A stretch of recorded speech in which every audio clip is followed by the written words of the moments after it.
இந்த சாதாரண ஒரு சைபர் கிரைம் வழக்கு நீ பாய்ந்துட்ட.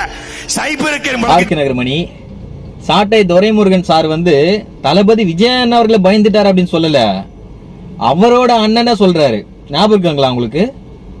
காவல்துறை விசாரிக்கலாம்னு சொல்லிட்டு வீட்டுக்கு வந்தா பாவம் அவர் எக்ஸ் எம்எல்ஏவா இல்ல வாட்ச்மேன் எனக்கு தெரியல, அவரை மாட்டு விட்டு போயிட்டாருங்க சீமான் அவர்கள்.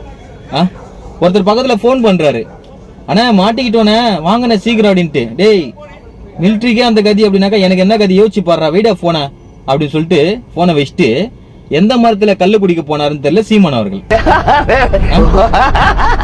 யாரு பயந்தது நான் கேக்குறேன்? கையை காமிச்சிட்டு கம்பீரமா போயிட்டு இருக்க சிங்க பார்வையிட அவரை பார்த்து பயந்துட்டாங்க அப்படின்னு சொல்றீங்களே சார்.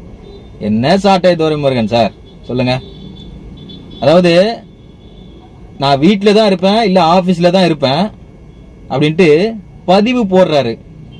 ஏன் எதுவும் பண்ண முடியல? பண்ண முடியாது. ஏன் அப்படின்னாக்கா தமிழ்நாடு கொந்தளிக்கும் அப்படின்றது தமிழ்நாட்டு முதலமைச்சர் அவர்களுக்கே தெரியும். வெற்றி நமது. நன்றி.